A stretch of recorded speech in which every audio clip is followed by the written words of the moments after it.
Have you ever sat with yourself and asked, what do I do with everything I've been through? I've been through so much and I don't know what to do with it. I know I have. A lot. And if you're here, I think you have too. And maybe this pain feels like a weight you don't want to carry anymore. I don't think anybody wants to carry any pain because it's fucking heavy. And maybe you don't know what to do with the negative experiences, the heartbreak, the frustration, and the trauma. It can feel overwhelming because it is.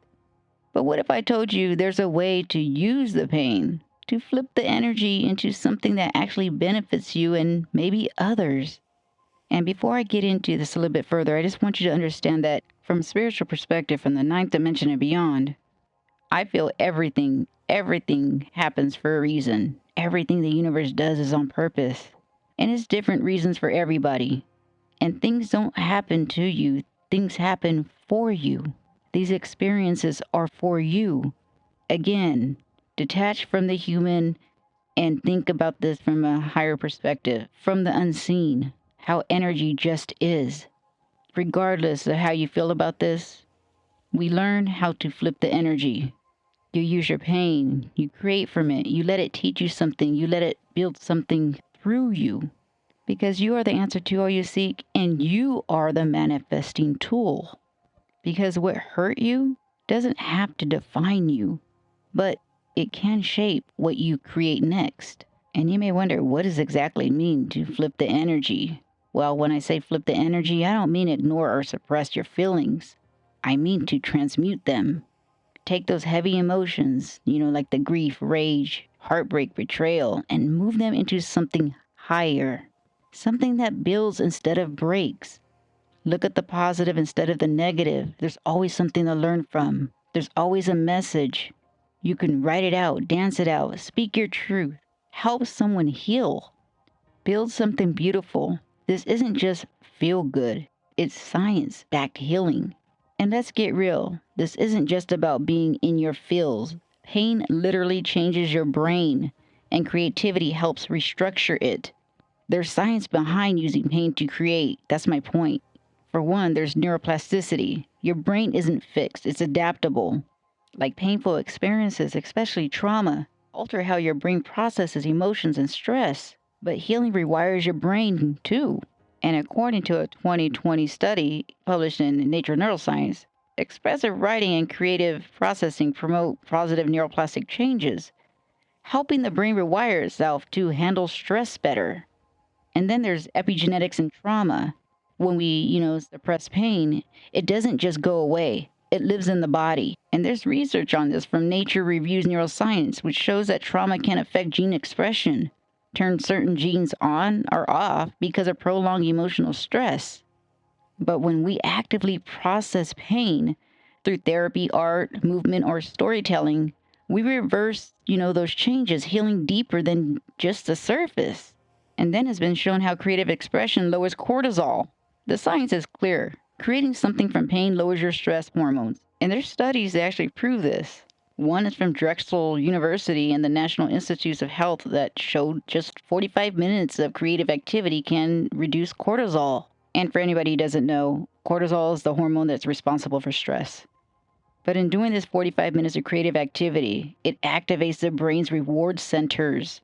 So when you write, paint, build, and speak or dance through pain, you're not just expressing yourself, you're actually healing your biology. It's beautiful, isn't it? And I believe this deeply. I live it because I've had to. And as I always say, there's always a positive to a negative. Always. This is my truth, anyways. And flipping the energy doesn't mean, putting on a fake smile or ignoring your pain. It means choosing to alchemize, to make something out of the fire instead of sitting in the ashes. It's all about, stop talking about it and be about it and making moves. Because there's always something to pull from pain, even if it's just clarity, even if it's just knowing what you won't accept anymore, even if it's the art, the truth, or the freedom you find afterwards. And I want to give you some examples of people in the world that actually did flip the energy so you can get an idea of what can happen. And, sometimes it helps to see people who are real, relatable, and who've turned their pain into, purpose without getting lost in the chaos of fame and drama. And here are some people I found, younger folks I found on the internet in the 90s, born in the 90s, that is, who flipped their experience into something meaningful. First, Haley Handcastle, who's a mental health activist. Haley actually struggled with anxiety growing up, and instead of letting it keep her down, she became an advocate for mental health rights. She helped pass a law in Oregon allowing students to take mental health days off school. Goodness, this would have been beneficial to a lot of kids in school when I was going, and luckily I had a mom who allowed me to stay home.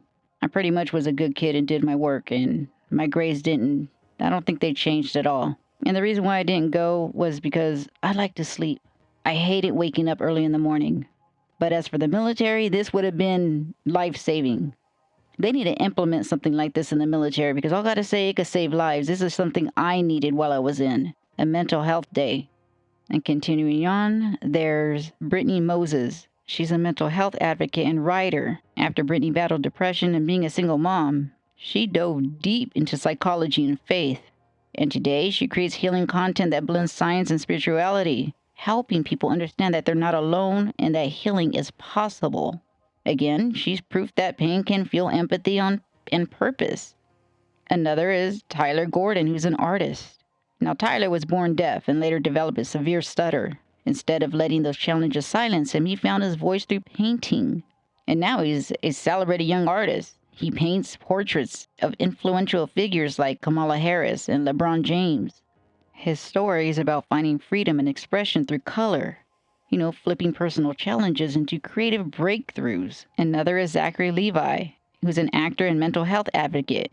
He actually has a book called Radical Love and talks about healing from trauma with honesty and without ego. He's an example of someone using vulnerability as a strength.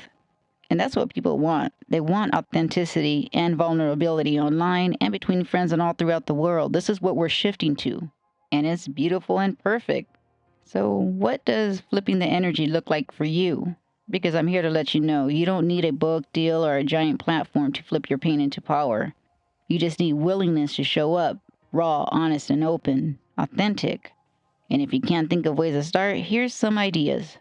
First, you could journal your truth, and not for social media or likes, but for, your soul's release. And this is a perfect example of why I created the journals I did that are inspired by the Blue Avians. You could check them out at dnaremembrance.me. The cover has a direct message from the Blue Avians to be authentic. More of the world's going to start seeing authenticity, and you're going to start seeing the word more, along with DNA remembrance. Another thing you could do is turn heartbreak into poetry, lyrics, or painting. You can even start a blog or a support group, from your healing journey. And if you're a dancer, go ahead and dance your emotions out like no one's watching, because they don't need to. And another thing you could do, I have not seen a lot of people do this, is speak up for someone who hasn't yet found their voice. I guess I've seen a bit of this on the internet when people tell stories like Reddit stories and such, but what I'm speaking about is much deeper than that. And remember, every time you create from pain, you actually interrupt the cycle of silence. You break the inheritance of suppression. You flip the energy because trauma stops with you and your life changes. You're the generational trauma breaker. Ain't that beautiful? So beautiful. And you have to be brave to do this shit. So you are brave. And it's okay if the path feels scary or confusing. It's okay if you don't, heal overnight. And yes, spontaneous healings do happen in spirituality, like a spiritual awakening type thing. And your journey is not a competition. There's no timeline. You're not behind, you're becoming, and you're right where you need to be. And healing is not about perfection or pretending that you're fixed. You're not broken. No one is to be fixed. I really do not like that word when people say you're broken. It's all about transformation. Even slow growth is sacred. Even quiet healing is valid. So let your pain birth your power. So if you're sitting there asking yourself, what do I do with what I've been through? Well, here is your answer. You create, you write, you cry, you dance, you speak, you serve, you move, you take what was meant to destroy you and you build from it. And that's my answer too. Before my awakening, I blindly followed old habits of making, something out of nothing. I always just did this. I don't know. The pain I suffered only made me more determined to prove those who hurt me wrong. Abusers' actions helped me be who I am today, made me brave and a better person. For example, I channeled the hurt I experienced into pursuing a degree, achieving family milestones like enlisting in the military and graduating high school. I traveled the world, And now I share my story through, blogging and podcasting. I mean, they really did try to silence the child, but I am here today. And keep in mind, your pain is not the end of your story, it's the beginning of your real one. Your path is love. Don't be like others and allow your human self to get in the way. Push it out of the way and move forward.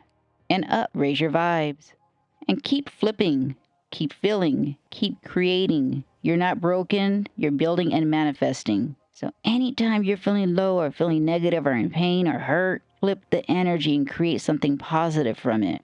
I can go into a whole different subject of how a lot of people they're meant to do certain things in your life because you're meant to do certain things in your life from that. But again, that's a perspective that's beyond the human. And a lot of people get offended or hurt when you talk about this kind of stuff. So it's all about alignment.